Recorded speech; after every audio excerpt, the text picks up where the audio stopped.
Hello everybody, I'm Manos. I am a student at the Department of Information and Electronic Engineering of the International Hellenic University, and today we're going to talk about the future of DSRC communications by examining the IEEE 802.11bd Standard.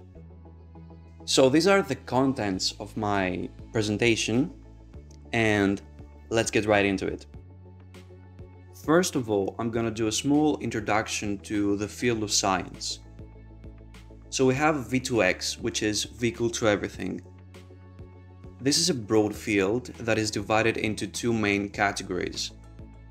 The first one is cellular V2X, which basically uses LTE telecommunications. So this is like LTE towers all over the place that divides, let's say, the globe into cells.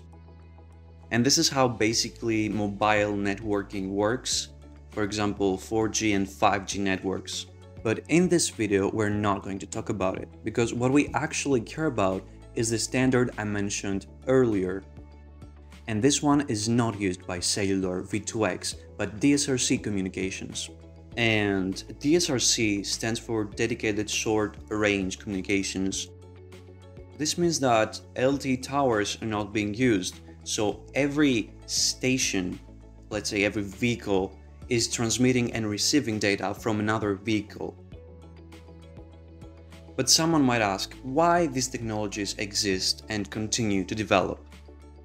First of all, accidents. These systems can help so much in reducing the accidents by informing, for example, the driver that there's a collision going to happen. But we're gonna talk about this a bit later. Also, management. These systems can help us better manage the traffic, which can make the road networks more green and environmentally friendly. And finally, in the future, using these technologies, we're going to be able to achieve autonomous driving. Now I'm gonna do a really quick historical review to give you some background. So this is the timeline of DSRC evolution, which I'm going to explain right now. So everything started in October 1999 when FCC, which is the Federal Communications Commission, approved the assignment of 7 channels. Each channel was 10 MHz, and this was in the frequency band of 5.9 GHz. And I'm not really going to talk about the channels and what they were actually doing, their initial use. What I'm going to do is to explain the next standard, which is IEEE 802.11p. And this standard was approved in spring 2010 after voting.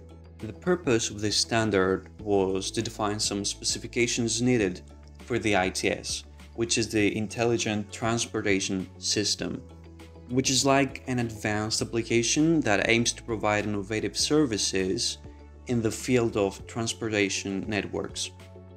And again, I'm not going to talk about the changes that were made to the previous model, because this is kind of not the purpose of this video.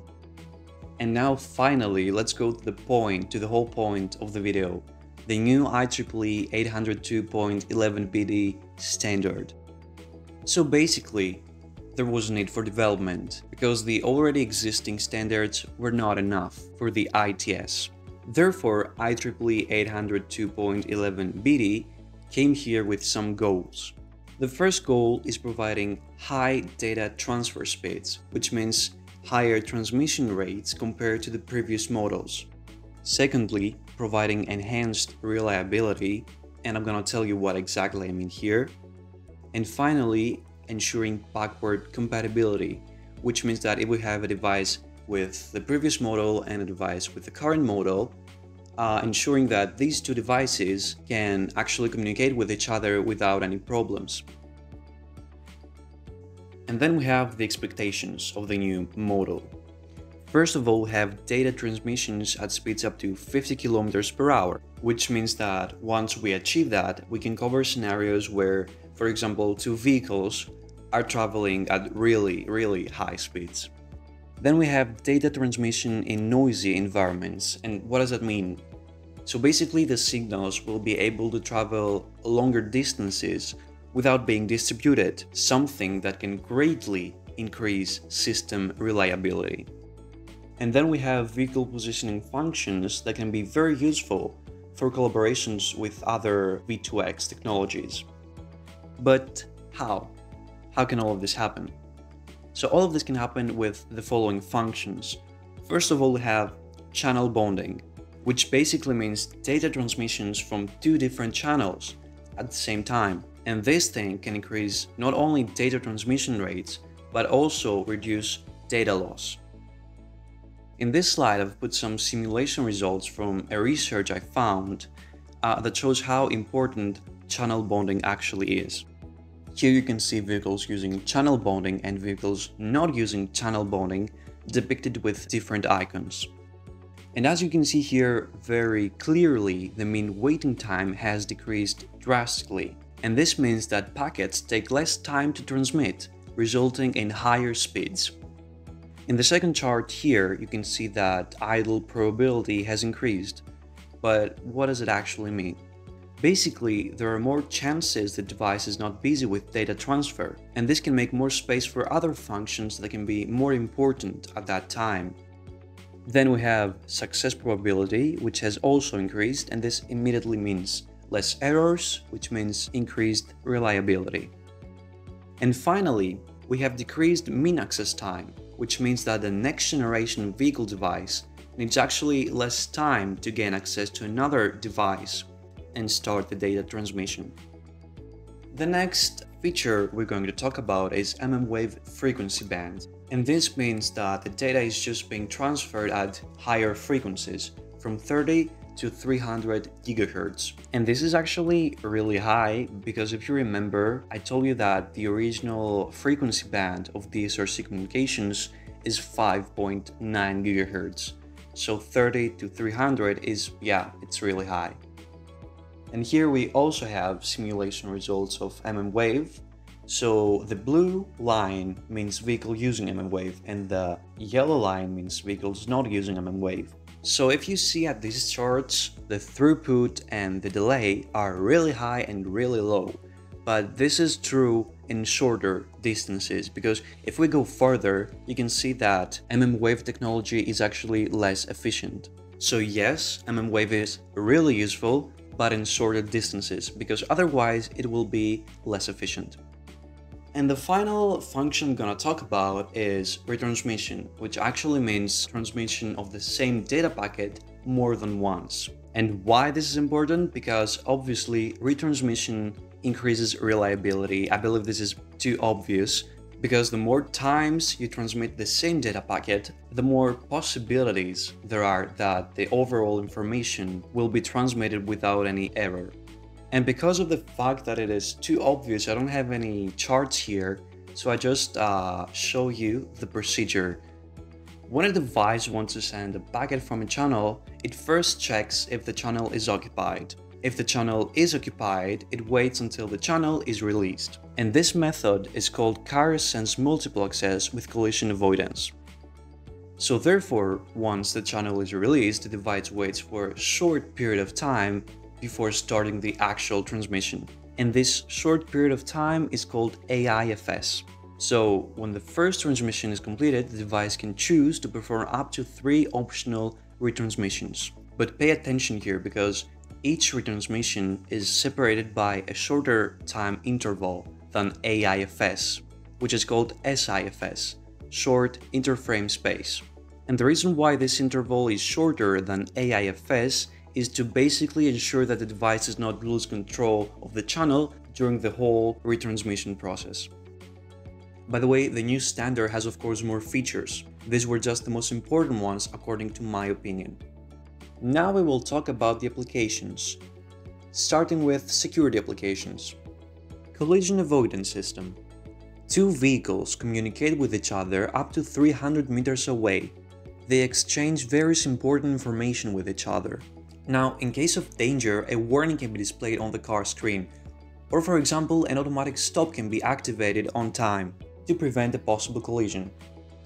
Emergency vehicle warning system. So let's say that somewhere there's an emergency situation and an ambulance needs to go there as soon as possible. So with DSRC technologies, two things can happen.